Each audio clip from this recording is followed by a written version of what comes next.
Protest is currently going on in Zaria over Nigerian army bombing of Kaduna community, killing over 120 civilians.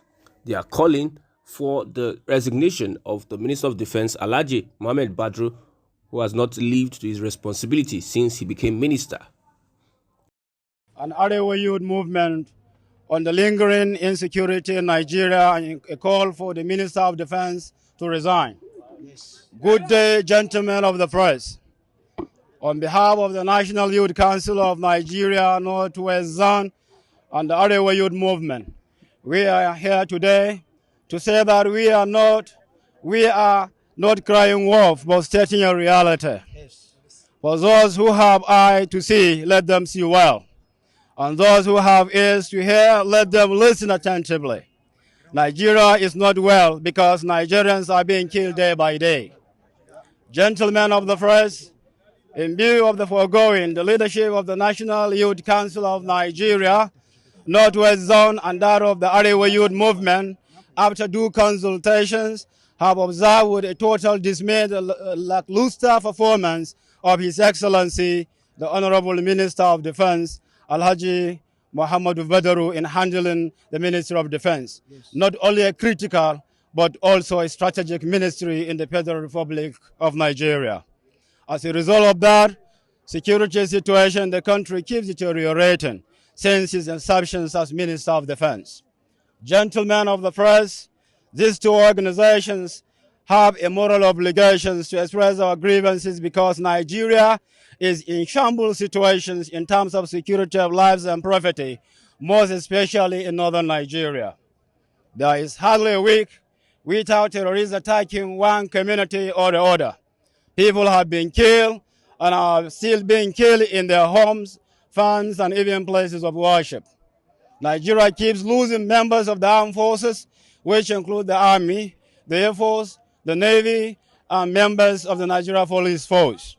Our university students are still in captivity and no one knows their whereabouts. These are the clear indications that the minister is incompetent to handle that sensitive ministry. Gentlemen of the press, we are using this crucial medium to draw the attention of the Commander-in-Chief of the Armed Forces of the Federal Republic of Nigeria, His Excellency President Bola Ahmed Tinubu, GCON, to ask the Honorable Minister of Defense, Alhaji Muhammadu Badaru, to wake up from his slumber to face his national responsibility or honorably resign, because security situation is deteriorating under his watch. Similarly, we are not only drawing the attention of the President on the Honorable Minister's poor performance, but we are also calling the attention of members of the National Assembly to look into the lackluster performance of the minister and to do the needful for the benefit of the country. Finally, we express our sincere gratitude to our members who have gathered here today to exercise our constitutional right in democracy. We pray for a journey mercy back to our respective destination. Thank you very much. May God bless the Federal Republic of Nigeria. Recall that the Nigerian army, in an attempt to bomb terrorists in a Kaduna village, were said to have mistakenly bombed a gathering of Muslims that were celebrating the birthday of Muhammad, which resulted to severe civilian casualties. In another news, the Efcc chairman Olukoyede says that 7 out of 10 Nigerian students are involved in cybercrime. Olukoyede has expressed worry over the alarming rate of Nigerian youth involved in cyber crimes. In a statement on his Twitter, Olukoyede says it is worrisome that 7 out of 10 students in Nigeria today are involved in cyber crimes. He made the call on the 4th of December while receiving a delegation that came on a courtesy visit to the corporate headquarters of the Efcc in Abuja. It is worrisome that 7 out of 10 students today are involved in cyber crimes. These are the youths we are preparing to be leaders of tomorrow.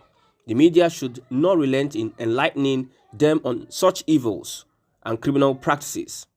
He decried the effects of youths' involvement in internet-related crimes and described the practice as a menace and cankerworm in the society. Olukoyede called for a wider media enlightenment of the youths across the country on the effects of indulgence in internet fraud. Reacting to what he said, More Life on Twitter says, good update from the Efcc chairman.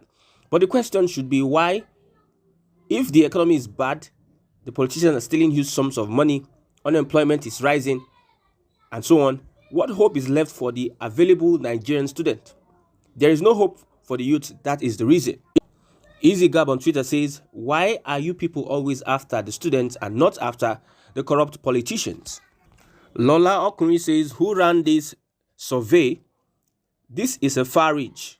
He is setting up the youths for profiling.